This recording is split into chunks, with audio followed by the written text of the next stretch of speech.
And welcome back. In this video, we are going to be doing some guided practice on the atomic structure question from 2018.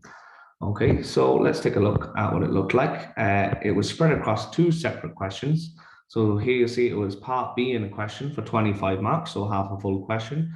And then there was 12 marks in a separate question. So altogether, you're talking 37 marks, and you got about 15 minutes if you were taking on both of these parts. So what I would advise you to do now is get your timer and set it for 15 minutes and go ahead and start it, and we'll work our way through it. Okay, so we're going to be highlighting important information as we usually do. If you have a printed copy of this or the exam papers in front of you, it's a great idea to go ahead and copy what I'm doing. All right, so what are we looking at? Well, obviously, this part B here is about Bohr's theory. So it said Bohr says that electrons in a hydrogen atom could only occupy certain orbits, and the orbits were n equal to 1, 2, and 3. And they had a corresponding energy level. So E equal to 1 was the same as n equal to 1, E2 was n equal to 2, and E3 was n equal to 3. So these were certain amounts of energy that the electron would have when they were in each of those energy levels. Okay, so not too much important there. So we're going to go ahead and crack into the actual questions. So the first one says, what term? So we're looking for a word or a term. What term is used to refer to the condition of the hydrogen atom when its electron occupies the E equal to 1 or the E1 energy level? Remember, E1 is the same as n equal to 1. Okay, so we're going to go ahead and copy down the notation. So this would be section B, and we're doing part 1. And like we always do, we're going to annotate basically what is the question looking for. So it's looking for electron, the term describing the electron in E1, n equal to 1. So go ahead and write down what term describes it when the electron's in n equal to 1. All right, so you should be pausing the video to do that. All right, so you should only be playing if you have tried to write down how we would describe this. And how I would describe this is we will be talking about electron being in the ground state. Easy peasy for us, done this loads of times. All right, next bit. What term is used for the condition? So we're looking for a term again for the condition of the hydrogen atom when its electron occupies any of the other energy levels, E2 or E3, etc. So going over here, we're doing part 2, and we're doing electron in E2 or E3, etc. Any other energy level. What do we call those? Pause the video, write your answer. Okay, I'm hoping you wrote excited state. Ground state when it's in n equal to 1 or when it's in E1, and excited state when it's in n equal to 2 or E2 or n equal to 3 or E3, whatever. Different notation as you see, but call it excited state. Back to the question. What causes, we're looking for a cause, the electron to leave the E1 energy level. So why does it leave E1 and go somewhere else? Okay, so part 3. Cause of electron leaving n equal to 1. Why does this happen? Go ahead, pause the video, write down an answer. Okay, so you shouldn't be watching if you've written down why, a reason for why, cause for why the electron leaves n equal to 1 energy level. Okay, so we learned that, very quickly recap, here is the nucleus, here's the electron in E equal to 1, and we know that it can leave n equal to 1, and it can go to n equal to 2. What does it have to do in order for that to happen? Well, the electron can absorb energy. Absorb energy. When does it do this? When heated or exposed to electricity. Plenty enough in that answer. Okay, I would imagine, I'm guessing, that electron can absorb energy would be enough by itself. but we're given a bit more detail. How can it absorb energy when heated or exposed to electricity? All right, next one. Why does the electron, so why does the electron not remain in equal to 2 equal to 3? All right. So part 4, why does it not remain? Okay, so pause the video and write down your answer. Okay, so you should be writing here, why, so up here, when the electron jumps in n equal to 2 energy level, why does it fall back down, basically? All right, so we learned that electrons do this because excited electrons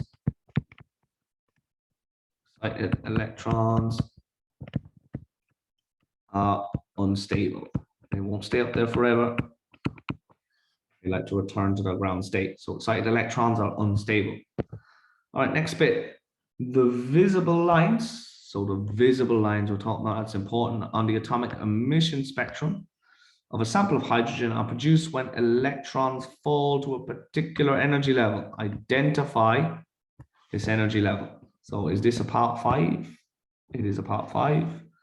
So we're going to go ahead, write part 5, and we're talking about visible lines. We have to name the energy level. So go ahead, write down which energy level do you think that is. Pause the video. Okay, so you should have said n equals to 2. Very simple, done that loads of times.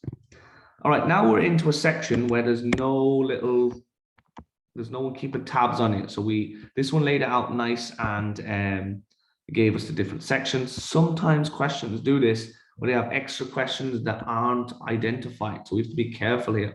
Here's another question. Bohr's theory considered electrons as tiny particles restricted to orbits. That's what Bohr's theory did. How does modern atomic theory describe the behavior of electrons?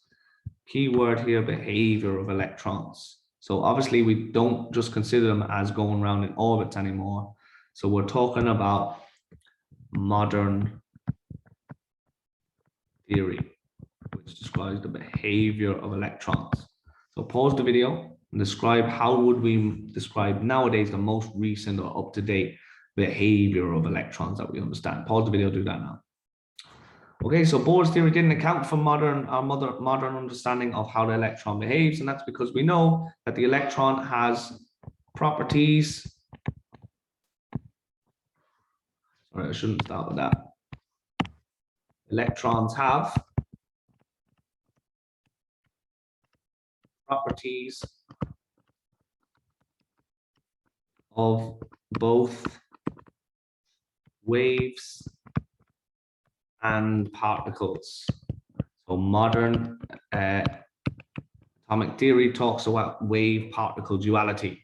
So you might have said this in a slightly different way. You might have said wave-particle duality. You might have said electrons behave as both waves and particles, but you should be talking about wave-particle duality there. That's our modern understanding of electrons.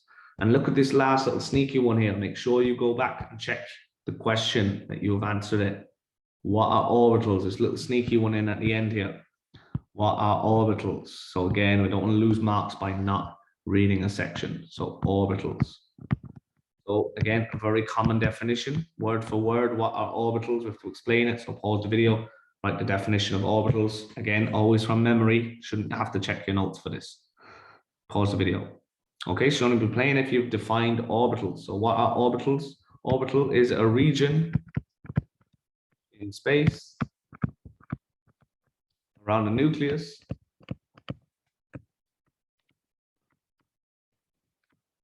where there is a high probability of finding an electron.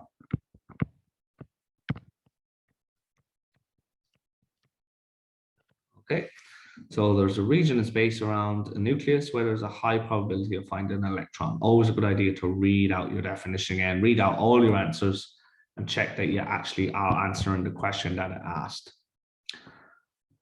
Okay, so I'm happy with that. That was quite a nice, easy question. I'm pretty confident that I got them 25 marks. Let's read the next little section that was in a different question. Okay, so what So I'm going to switch to a blue highlighter here. What, so we're describing what was the purpose of Millikan's oil drop experiments? What was the purpose? In other words, what was the aim? What was he trying to do? Okay, so aim. What was the aim of the oil drop experiment? Pause the video, write down what was the aim or the goal of the oil drop experiment. Do that now, please. Pause the video. Okay, so the aim of the oil drop experiment, if you remember it, was to find the charge on the electron. So find the charge, or you could say find the size of the charge, find the charge on the electron. So Thomson had discovered the electron, measured the EM ratio, but he hadn't found out the actual charge. So find the charge on the electron. All right, that's it. Confident that that's it. And then it says state and give a reason for the trend in atomic radius across the second period of the periodic table. So let's be careful here. State. State means like say what it is. Say what happens. First thing to do, say what happens and give the reason. Okay, so we're going to keep them separate. State and give the reason for the trend or the pattern in atomic radius across the second period of the periodic table. So get out your periodic table, look at the second period. Okay, and again, we're going to keep them separate. So the first thing we're going to do is we're going to state. Okay, so what's the general trend in atomic radius across the second period? Well, let's look at the second period first of all and see what elements it goes from. You should be looking and it should see that it goes from lithium across to neon, the second period. Okay, so state the trend in atomic radius. So does the radius of these atoms get bigger or smaller as we move from left to right? Okay, so pause the video, write down your answer, state what happens. Okay, so we should know that the radius as we go across the period left to right gets smaller. Okay, so the atomic radius. Now we normally say atomic radius decreases across a period, but in this question, it asked us specifically to talk about period 2. So let's name the elements then that we're going from in periodic 2. In period 2. Atomic radius decreases going from. Right, what's the first element in that period? Write it down there if you haven't already. So make sure you include the elements in this period. Okay, so from lithium to, again, if you haven't finished this, the element that we end with, pause the video and do it now. Okay, so it should be lithium to neon. So that's stated. We've just said what happens. It decreases. That's state. It decreases going from lithium to neon. Then it asks us to give a reason. Why does this happen? Why does the radius get smaller?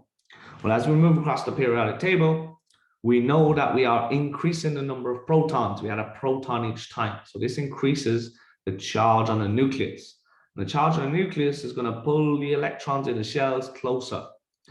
As well as that, we're not moving down a period. So we're not adding any extra shells of electrons, and the screening effect isn't increasing because we're not adding new shells. So the nucleus is getting more positive and there's no extra shells. So what we say here is the effective nuclear charge is increasing. Okay, so the reason for this is the effective nuclear charge increases when we go from left to right on a period. Then again, like I said, what this means is the nucleus gets more positive because there's more protons and there's no extra screening effect. So we say the nuclear charge is about how many protons are in the nucleus, and the effective nuclear charge refers to, well, the nucleus, the charge of the nucleus take away the screening effect. Well, the screening effect is not getting any bigger and the nuclear charge is getting bigger. So we say the effective nuclear charge increases. Okay, all right, so that is those questions. And so what we're going to do is we're going to go ahead and mark them. It said there was a total of 37 marks. So let's go ahead and mark part B first of all. Here we see So, sorry, just before we do that, you can stop your timer, see how long that took. Okay, so we're doing B. Remember we said 15 minutes what should have B. So what do we call what term? Ground state for 3 marks. So there it is, ground state, and that was what, 3 marks. So well done if you got that right. What do we call it? Electrons when they're not in n equal to 1 or in any other? We call this the excited state, again for 3 marks. So excited state, and again that was for 3 marks. Next one. Explain why do elements not stay in n equal to 1? So they acquire energy. Okay, it means they get energy when they are heated. So we need to be talking about energy as they get energy, or an electric current, they're exposed to electricity. So we've covered it loads of times. We only needed one of these things really to get the 3 marks.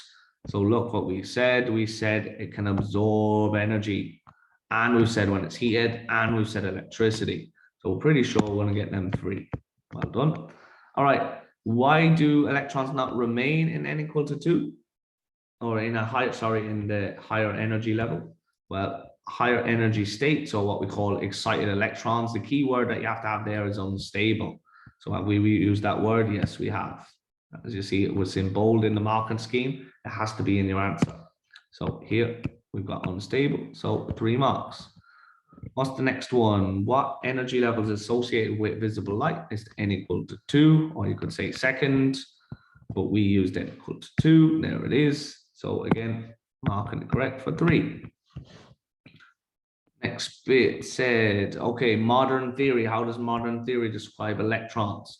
So it says electrons have both wave and particle properties.